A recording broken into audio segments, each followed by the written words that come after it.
Boa noite a todos. Bom, vamos começar agora. Eu vou começar a apresentar o trabalho, da disciplina de Inovação e Saúde. E a nossa professora é a Laís Delacqua. Os integrantes do nosso grupo é Gabriela Soares Pereira, Isabelle França, Jéssica Domingues, Josiane Freire, eu, Milken Bauer, Nayara Soares, Roger Fagundes e Samara Cunha.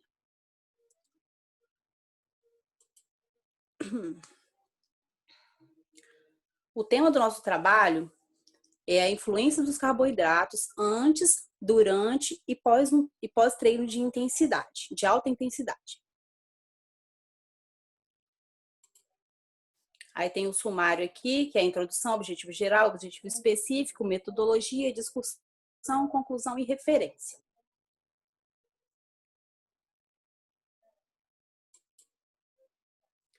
Vamos para a introdução do nosso trabalho.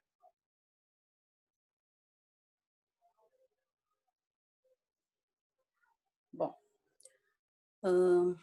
na introdução, a nutrição e o exercício físico têm uma relação muito significativa, partindo do princípio que um complementa o outro, Um sem o outro fica difícil chegar a um objetivo, Então, eles andam juntinho, caminham lado a lado. A nutrição, aliada ao exercício físico, ela aperfeiçoa, a capacidade de desempenho do organismo, pois diminui a fadiga, evita vertigem e etc. Possibilitando também um ótimo condicionamento físico nos treinos e uma recuperação melhor e mais rápida.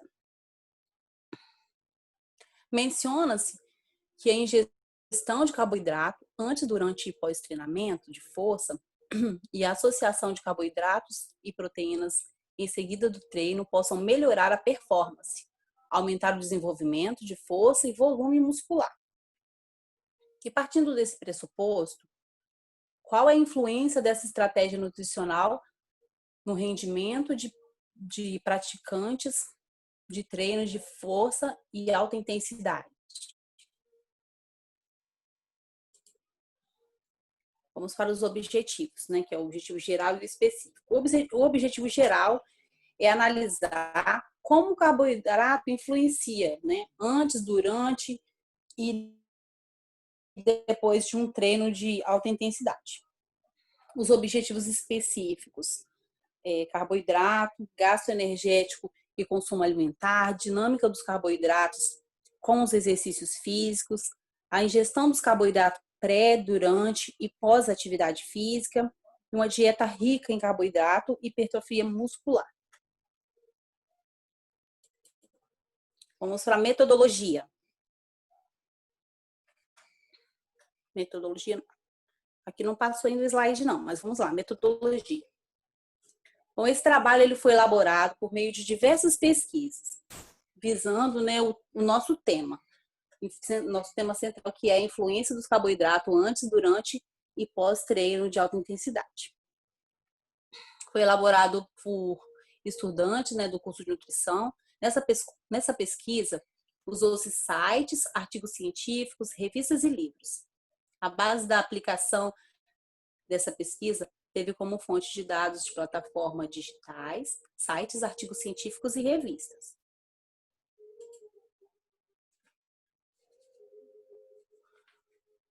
Vamos falar agora um pouquinho sobre os carboidratos.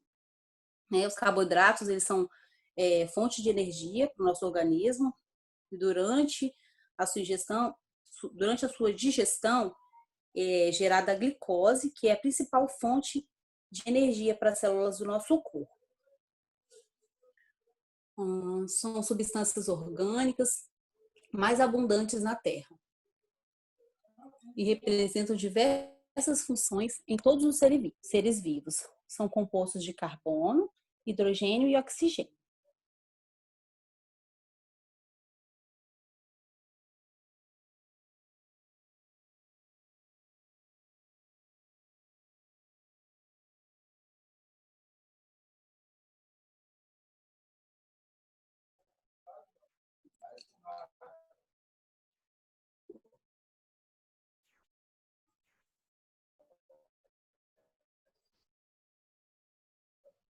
Alguém tá me ouvindo? Oi? Não Oi, sei se foi minha internet. Tá me ouvindo? agora sim. Uhum. Foi minha internet mesmo que caiu de novo? Ela tá falhando. Meu Deus do céu. Que luta. Vamos lá. Se ficar ruim, aí vocês falam. Eu parei aonde? No carboidratos que podem ser subdivididos em monossacarídeo, disacarídeo e polissacarídeos? Sim, você ia começar agora. Uhum. Então, eles podem ser, né? Os monossacarídeos, eles contêm um açúcar por molécula. Os disacarídeos, dois açúcares por molécula. E polissacarídeo, né? Três açúcares. Os açúcares múltiplos por molécula. Estranhamente, carboidratos simples são os disacarídeos. Carboidratos complexos, os polissacarídeos. Não tem sabor doce. Para absorver carboidrato no intestino delgado, é preciso realizar uma hidrólise. O que seria a hidrólise? Ele é um fenômeno químico, né? Fenômeno químico, né? Na qual uma molécula ele é quebrada, né? E fica em partículas, em moléculas menorzinhas, bem pequenininhas. Isso acontece em meio aquoso. Começa na boca, né? Dividindo a ação das enzimas, que quebram as moléculas menorzinhas, né? E formam o monossacarídeo. Depois de absorvidos pelo intestino, os carboidratos eles penetram na corrente sanguínea e são transportados para o fígado. Aí no fígado onde eles são convertidos em glicose. Ele pode ser retido no fígado na forma de glicogênio hepático ou entrar direto na corrente sanguínea para o uso das células mesmo. E ser apropriado também pelos músculos e armazenado de forma de glicogênio intramuscular. Vamos falar agora sobre gasto energético e consumo alimentar. Tá todo mundo me ouvindo certinho? Sim, Beleza. Os atletas também eles precisam consumir energia suficiente para manter a demanda do esforço físico.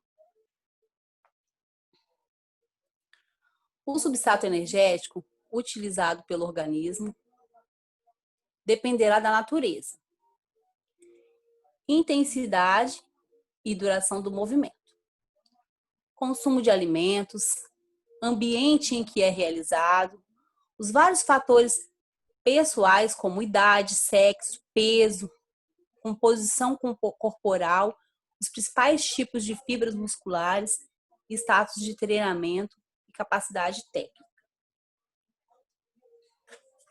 As principais fontes de energia para longas horas de exercícios são os carboidratos e as gorduras. Porém, o exercício físico de longa duração e o esgotamento de glicose demonstram aumentar a contribuição da proteína para as necessidades energéticas do exercício. Os gastos de energia de uma prova de ultra resistência está diretamente relacionado à distância, velocidade da prova, à capacidade técnica e ao peso do atleta. Nas corridas de longa distância, precisa-se consumir mais energia, porque os atletas precisam suportar o seu peso. Um fato diretamente relacionado à massa corporal e às provas demoram mais.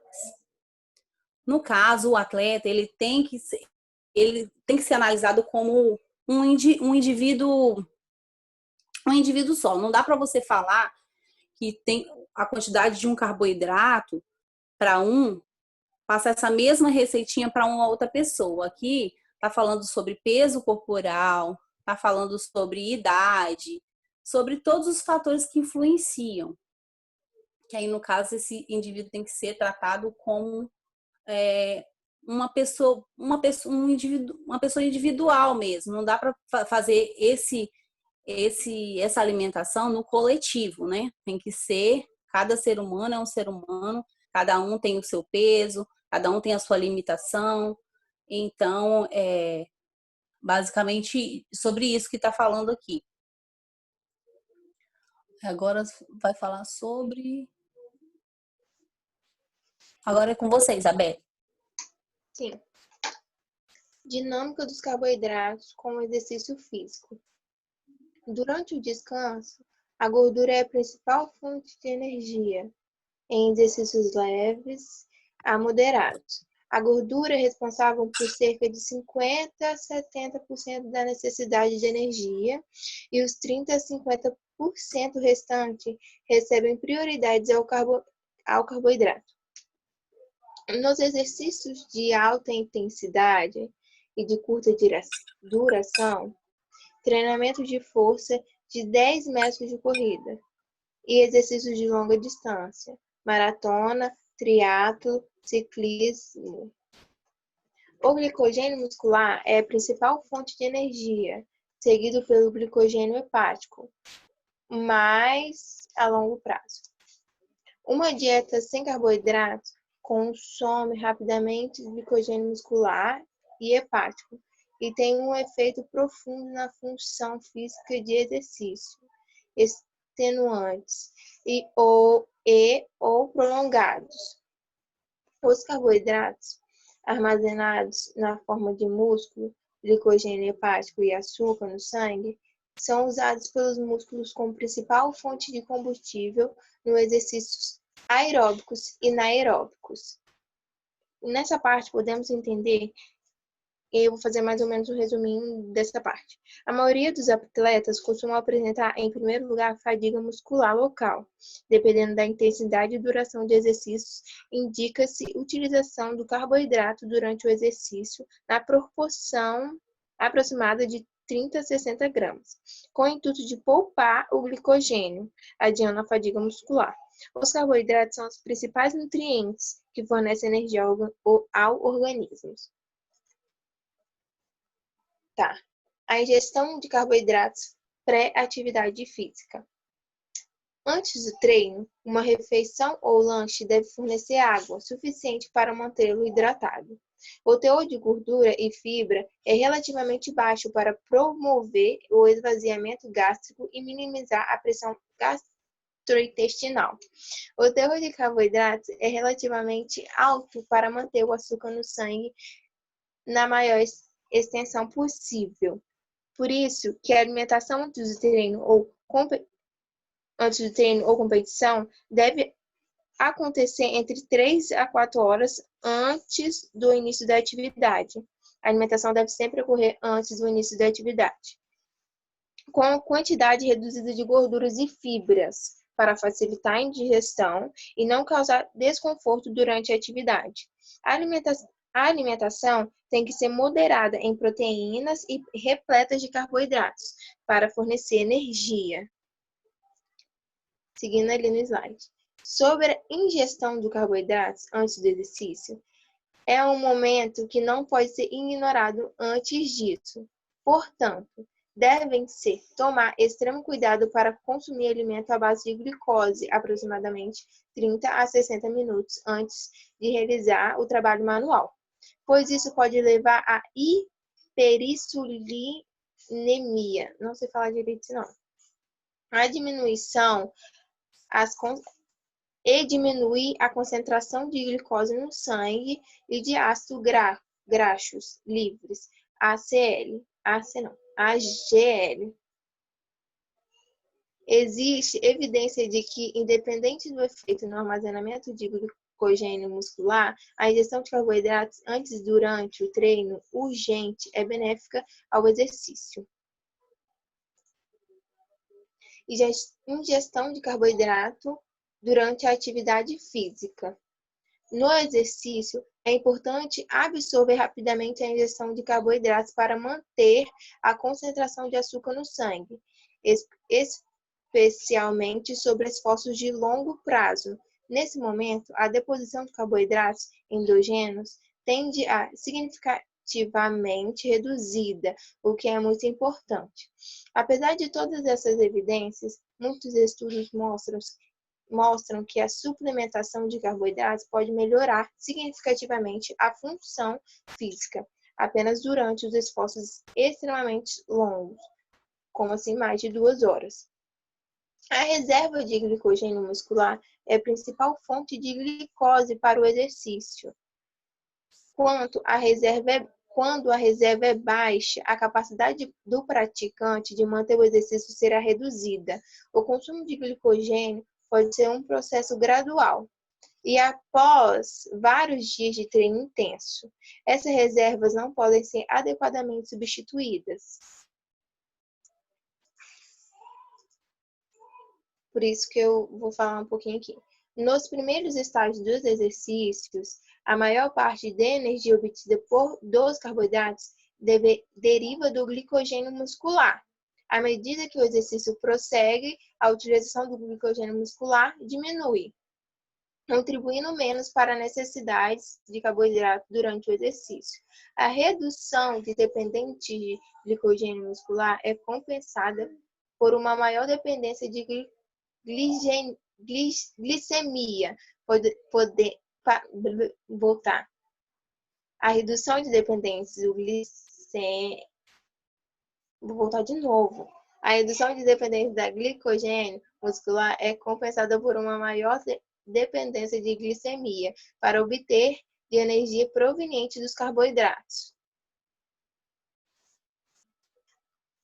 Aí vamos. Ingestão de carboidratos pós a atividade física. A recuperação após o exercício é um desafio para o atleta, pois ele precisa de muito treino, e o período de recuperação entre os treinos varia de 6 a 24 horas. A recuperação envolve a recuperação do glicogênio hepático e muscular e a substituição do glicogênio. Todo o processo original. Fluidos e eletrólitos perdidos pelo suor. O processo de recuperação inclui a restauração do glicogênio hepático e armazenamento de glicogênio muscular. Após o exercício, é necessário ingerir completamente glicogênio muscular para não afetar a recuperação do praticante. Alimentos ricos em carboidratos, como banana, massas, aveia e bebidas esportivas, têm um índice glicêmico meio e alto. São uma boa fonte de carboidratos para o glicogênio muscular sintético e devem ser a primeira escolha para os carboidratos nas refeições de reabilitação. Se nenhuma substituição de carboidrato ocorrer nas primeiras horas após o exercício, a ressíntese poderá ser reduzida em aproximadamente 50%. Aí eu vou falar, depois do exercício, após a atividade física, os objetivos da alimentação são fornecer adequado aporte de energia e carboidrato para requer o glicogênio muscular e assegurar rapidamente a recuperação. Por isso que se recomenda-se ingerir de carboidrato de 1,5 gramas de peso nos primeiros 30 minutos, após o treino do exercício, seguindo de refeições fracionadas de 2 em 2 horas, com maior aporte de carboidrato.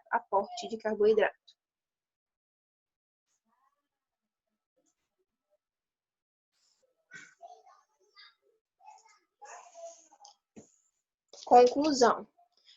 Dessa forma, podemos concluir que todas as recomendações alimentares oficiais para os indivíduos ativos recomendam o uso de grandes quantidades de carboidratos em dietas de rotina de treinamento, sendo recomendados consumir carboidrato antes, durante e após o treinamento de força. E use uma combinação de carboidratos e proteína imediatamente após o treino de força para melhorar o desempenho e aumentar a força e o desenvolvimento muscular. Aí depois aqui tem as referências. E é isso.